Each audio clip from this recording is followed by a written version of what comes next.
Okay, in today's episode, I'm going to do a rendition of my family's enchilada casserole. A little different than the way my dad does it, but it should still turn out really good. Here, I have, actually, this is just an 8x8 Pyrex pan. I pre-sprayed it with some Pam, just so later on after we cook it, it'll be easier to take out. These are some Mission yellow corn street taco tortillas.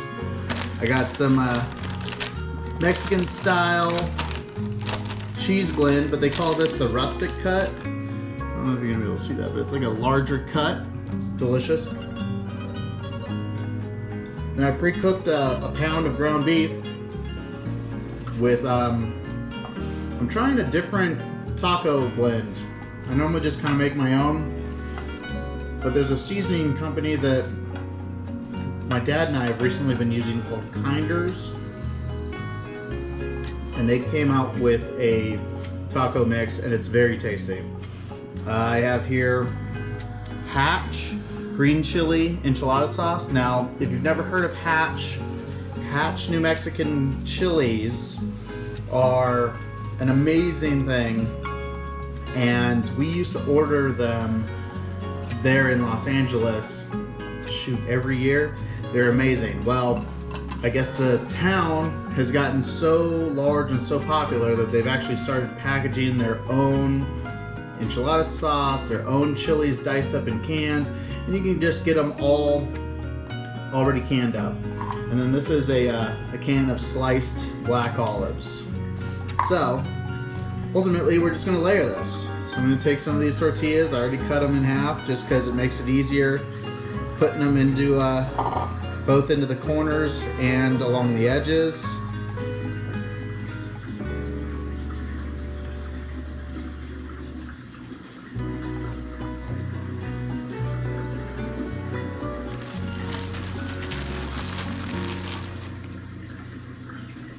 Alright, once we got that layered, I'm going to toss on some of our enchilada sauce.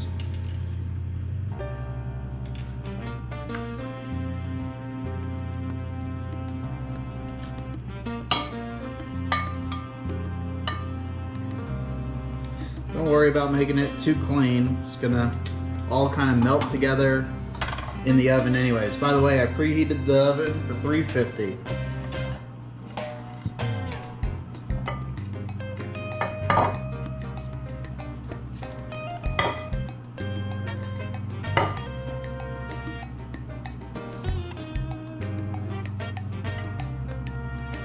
And this ground beef I just cooked ahead of time.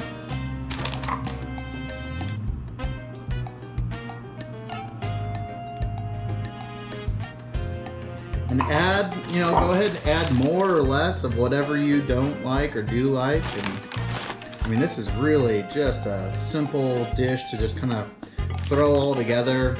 Then you just throw this thing in the oven later, and it just makes life very easy.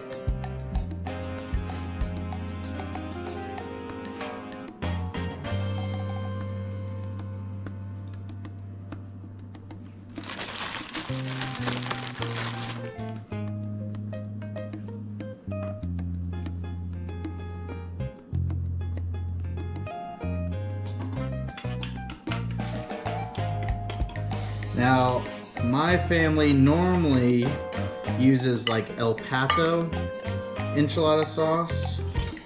So this is me just kind of trying something new. You guys are just gonna go along for the ride on this one.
Go ahead and top it off with a little more cheese.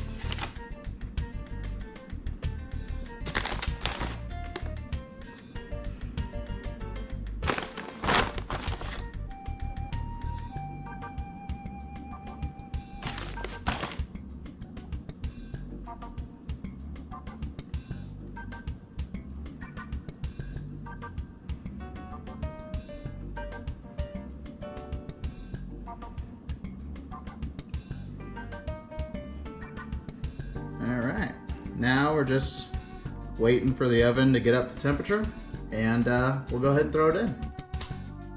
Alright, oven set for 350, and we are all set to go. I'm going to go ahead and pop our enchilada casserole in on the middle rack. I'm going to go ahead and set this timer for 40 minutes. And we'll tune back in shortly. All right, so our timer has just gone off on our enchiladas, and they are nice and bubbly. Go ahead and put that up there. Close this up. Make sure this is turned off. Would you look at that? Just gorgeous. We're gonna go ahead and let that sit for about 15-20 minutes, just because that was what my dad said to do. So anyways, so unfortunately I did not get a video of me cutting into this, but I do have a video, or at least an image of it already cut out, and this is my leftovers and my lunch for today. So, but I hope you guys all try it and enjoy it, and like, comment, subscribe, share, and I'll talk to you guys all later.